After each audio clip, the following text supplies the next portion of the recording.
নবী সাল্লাল্লাহু আলাইহি ওয়াসাল্লাম বলছেন, মান নাযারা ইলা মাহাসিনি ইমরাআতিন আজনাবিয়্যা সুব্বা ফি আইনাইহিল আনিক ইয়াউমাল কিয়ামা। নাউযুবিল্লাহ। নবীজি বলেন,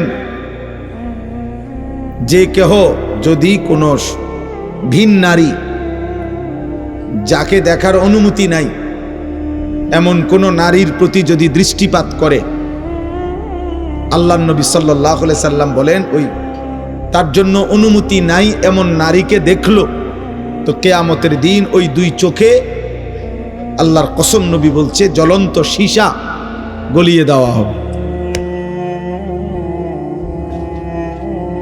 জ্বলন্ত সীসা গলিয়ে দেওয়া হবে।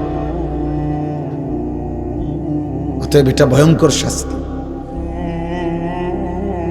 ভয়ঙ্কর শাস্তি।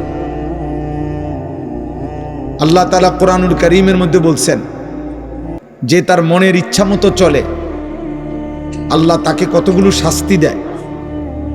এর মধ্যে একটা শাস্তি হলো ওয়াজআলা আলা বাসারিহি গিশাওয়া, আল্লাহ তাআলা তার চোখের সামনে পর্দা ফেলে দেয়। ফলে ওই নাফরমানার হালাল হারামের পার্থক্য বোঝে না, হালাল হারামের পার্থক্য বোঝে না। এটা পাপের শাস্তি, এটা মনের ইচ্ছা মতো চলার শাস্তি। আফরাআইতা মান ইত্তাখাযা ইলাহাহু হাওয়াহু ওয়া আদাল্লাহু আল্লাহু আলা ইলমিন ওয়া খাতামা আলা সামঈহি ওয়া কলবিহি ওয়া জাআলা আলা বাসারিহি গিশাওয়া। এখানে দেশ বিখ্যাত হাফেজ কোরআনরা বসে আছে পিছনে, আপনারা জানেন না, যিনি এতক্ষণ বয়ান করছেন এখন উনি নিচে বসে গেছেন। আল্লাহ ওনারে বরকত দান করেন। আমার প্রিয় ভাই মাওলানা আব্দুল কাদের ইসলাহি,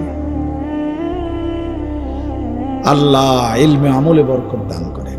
তো ভাই বলতেছিলাম যে এটা নজর সাংঘাতিক, নজর সাংঘাতিক, নজর সাংঘাতিক।